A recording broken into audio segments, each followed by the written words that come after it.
Are you afraid?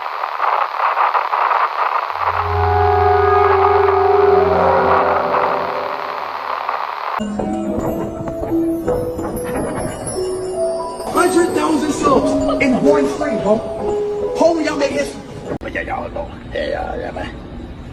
I have to go to work. You are a regular guy. You know what sleep is. You are a regular guy. You know how to wake up. You are a regular guy. You know how to move through space. You are a regular guy. You know what it means to be you. We have developed a horrifying fear of being normal, boring, average. Are you an NPC? A sheep? A wage slave even? Do people notice you? Do you get likes? Do you have better clothes than your friends? A better partner? A better job? Or is your life just kind of average? Me, personally, I'm a zealous defender of normal, boring, average. In fact, I was faced with the opportunity to be what some would call famous or some sort of attention, I guess. My visage glorified and fawned over, and I decided against it. Something in me felt danger, invaded, even. When I thought about the idea that I could be seen, my name known by anyone in the world at any time, by someone I would never personally meet, my brain just could not agree with this notion. And with it, the money I could have made. Now obviously I have no clue if I was to make $1,000 or millions, but the idea behind it remained the same. And the more success I imagined it bringing, the worse my body rejected the option. Now that's just me, my perspective and feelings, and I'm sure the whole faceless YouTuber thing makes sense now. I want to talk about the fear of being average.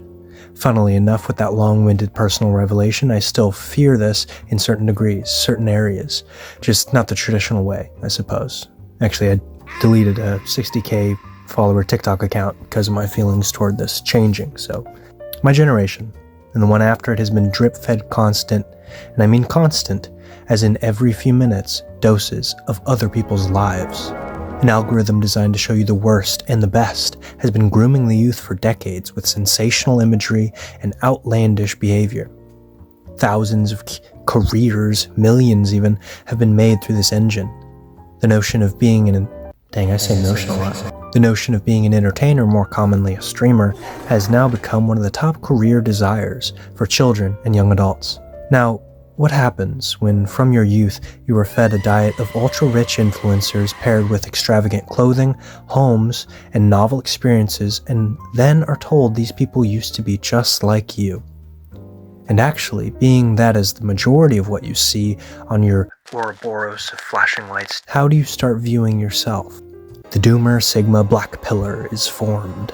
When your sight is flooded with the best, the top, the most sensational, attention-retaining things, people, lives, and then you look at yourself, your normal, your average self, it looks like failure.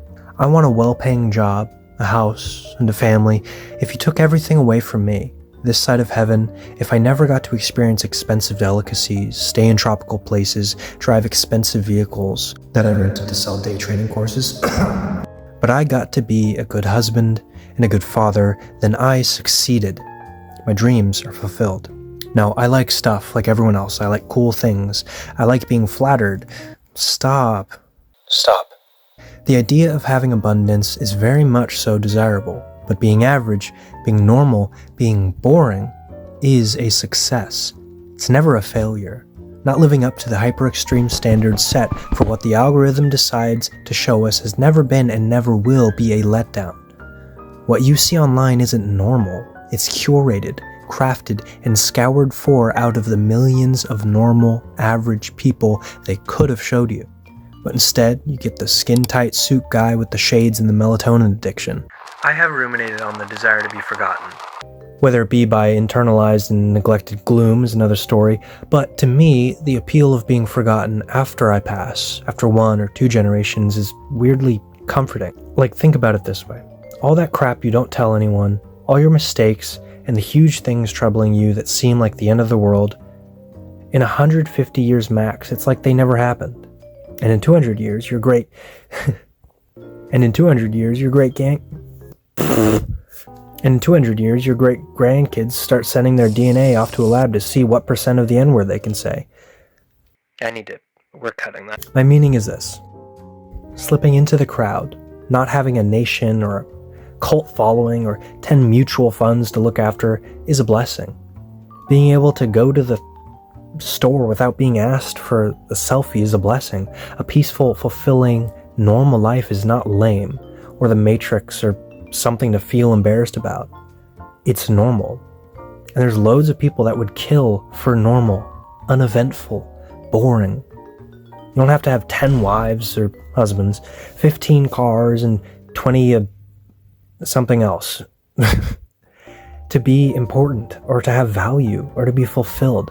The slop engine of high life content being rubbed in your nose isn't what you have to achieve. It's okay to want to achieve a very wealthy life, to do something huge, or for something you do to last centuries. I mean, I have a few things I want to do that hopefully would last long, but the lifestyles marketed to us, the ever-changing fashion zeitgeist, the acquired taste pedestals are not a requirement for you or for anyone. I know these days just being average, specifically with the economy, feels like a last stand, and the gas prices the overwhelming Persian army. And I pray for you, and for me. But when just getting by is a fight to the death, having a normal life from 50 years ago starts feeling like reaching the 1%. So truly, I want the normalist life, a private life, a boring, peaceful life. And I think most people can relate. Because with normal, with boring, as I said, often comes peace. Being boring is so amazingly peaceful. My experience as a less than desirable conversationalist has been, I'd say, very peaceful. I don't entertain drama and it disappears most of the time. I talk about things that interest me and listen to things that don't. And if I don't like it, then oh well. Now you're saying, but Mr. Crow on the TV, sir, didn't you make a video about being nonchalant and how we should not force that? And I say to you, how dare you talk back? But no, I definitely did do that, and I stand by that. Because my point in that video was forcing it. And by doing so, never growing depth. Go watch the video though, that does not do it justice at all. Here what I'm saying is actually avoiding the opposite extreme. Needing something to say, needing to have some opinion or crazy story or wild take. Sometimes you don't have anything. And when I don't, my eyes will let you know. How often have you done this? There's a fun topic being discussed and you find yourself making up half or the whole of a story to fit said topic and feel included. I mean, we've all done it. Overcompensating to not look boring. Instead of having something that actually relates to us or interests us, we engage with something we are not. We fake it, faking ourselves to seem bigger, less average, and in turn, we get nothing. We get nothing. Being average is okay. Being average is good. In fact, what average is in reality is excellent for someone else. But we've numbed ourselves with the extremes, turning a successful, a boring life into failure. No, it's not bad to be boring, or average, or normal. It's functioning, it's surviving, it's winning. Strive for excellence, of course, whatever goals you may have, but don't ever mistake being normal for being a failure.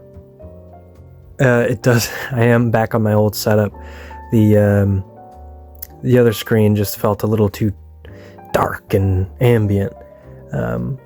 Maybe I'll bring it back. Let me know if you want the cozy one back, but I like this street really well, you know. It's very comforting out here exposed. What am I talking about? Push all the YouTube buttons, like, subscribe, and then slam your face on the keyboard. Don't do that. Goodbye.